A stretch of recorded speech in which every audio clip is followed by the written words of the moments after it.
દક્ષિણ ગુજરાત અને મધ્ય પૂર્વ ગુજરાતના ભાગો છે એમાં થોડીક અસર વધારે થશે.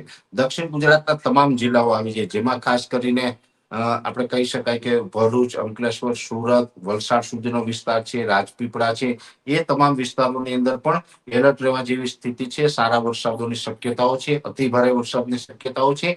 એવી જ રીતે મધ્યપ્રદેશ બોર્ડર લાગુ વિસ્તારમાં દાહોદ, ગોધરા, છોટાઉદેપુરમાં પણ વરસાદની તીવ્રતા વધારે જોવા મળશે.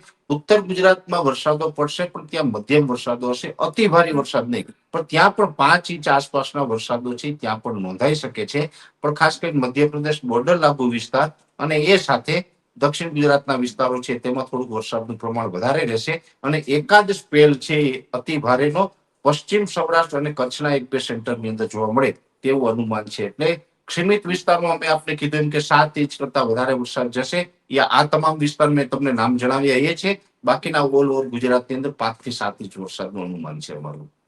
છેલ્લો સવાલ છે પરેશભાઈ, ખેડૂતોએ શું કરવાનું? કારણ કે બહુ બધા ખેડૂતો ફોન કરી રહ્યા છે, કોમેન્ટ કરી રહ્યા છે કે અતિશય ભારે વરસાદ પડી રહ્યો છે અને જે વિસ્તારોમાં વરસાદ પડી રહ્યો છે એટલે ખેડૂતોને એવું અનુમાન બનાસકાંઠાના ખેડૂતોને નહીં હોય કે અત્યારે આટલો બધો વરસાદ પડશે, તો એ ખેડૂતોને શું કરવાનું? પહેલી વાત તો એક, આમ તો બનાસકાંઠા આ વર્ષે ખેડૂતોએ સમર ક્રોપનું થોડુંક લેટ વાવેતર હતું, કદાચ કે બાજરી કે સાચવવાનું બાકી હોય, મગફળી વગેરે, તો એની તૈયારી કરી લેવાની છે. કેમ કે હવે આ ચોમાસું ચાલુ છે તો હવે આમાં તો મોટો ગેપ નથી મળવાનો. બીજું, જેને વાવેતર આમ તો ગુજરાતના 90% વિસ્તારમાં ચોમાસું પાકનું, ખરીફ પાકનું વાવેતર થઈ ગયું છે. બાકી હોય તો પણ હવે 1-2 દિવસની અંદર વાવેતર કરી દેવું જોઈએ, કેમ કે આ સાર્વત્રિક વરસાદ છે.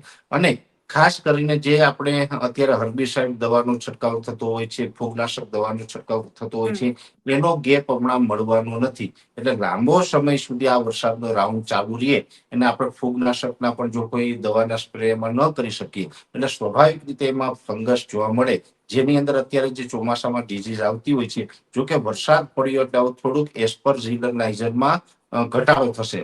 બાકી અત્યારે મગફળી જેમાં 30 દિવસ કરતા ઓછી ઉંમરની છે, જે નાની મગફળી છે, એની અંદર અત્યારે એસ્પરજીલનાઇઝર નામની ડિઝીઝ ઓલરેડી જોવા મળી રહી છે. બીજી મોટી મગફળીની અંદર સફેદ ફૂગ છે, ફ્યુઝેરિયમ વિલ્ટ છે, ફાઇટોપ્થોરા બ્લાઇટ છે, આવી બધી ડિઝીઝો છે અત્યારે જોવા મળી રહી છે. દવા છંટકાવ કરવાનો અત્યારે સમય નથી, તો ખેડૂતોને મારો એક આગ્રહ એ રહેશે કે એની અંદર બેક્ટેરિયલ જે પ્રોડક્ટ આવે છે એ વાપરવાનું ચાલુ કરી દેવું. ગવર્મેન્ટ પણ એની સપ્લાય કરે છે અને સરકારનો પણ આગ્રહ રહેશે કે જૈવિક ખેતી તરફ આવો. તો જૈવિક ખેતીની અંદર ટ્રાઇકોડર્મા વિરિડી, ટ્રાઇકોડર્મા હાર્જેનિયમ છે એનો વપરાશ કરી શકાય છે. અથવા તો જે સુડોમોનાસના બેક્ટેરિયા આવે છે એ પણ એસ્પરજીલનાઇઝર માટે ખૂબ સારા પરિણામો આપે છે. એટલે એસ્પરજીલનાઇઝર, ફ્યુઝેરિયમ વિલ્ટ આને કંટ્રોલ કરવા માટે ટ્રાઇકોડર્મા, સુડોમોનાસ જેવા બેક્ટેરિયાનો વપરાશ કરો. બને ત્યાં સુધી ગવર્મેન્ટ એગ્રીકલ્ચર કોલેજો અને યુનિવર્સિટીઓમાંથી સપ્લાય થાય, બને ત્યાં સુધી ગવર્મેન્ટનો લાભ લેવો, કેમ કે ત્યાં ક્વોલિટી પણ સારી મળશે, સાથે સાથે એનું ખેડૂતોને નજીવા દરે મળશે, એટલે સસ્તું પડશે. આવું મારો આગ્રહ રહેશે. થેન્ક યુ સો મચ પરેશભાઈ, તમે અમારી સાથે જોડાયા, અમને સમય આપ્યો એ બદલ ખૂબ ખૂબ આભાર.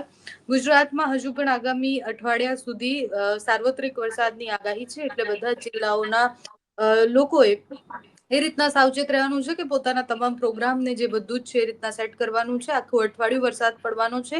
ખેડૂતોની જે પણ સમસ્યાઓ છે, જે પ્રશ્નો પૂછી શકાતા હતા, એ બધા પ્રશ્નોના જવાબ પરેશભાઈ આપી દીધા છે. બાકી તમારા કઈ સવાલ હોય તો અમને કમેન્ટ્સમાં જણાવજો. Thank you so much.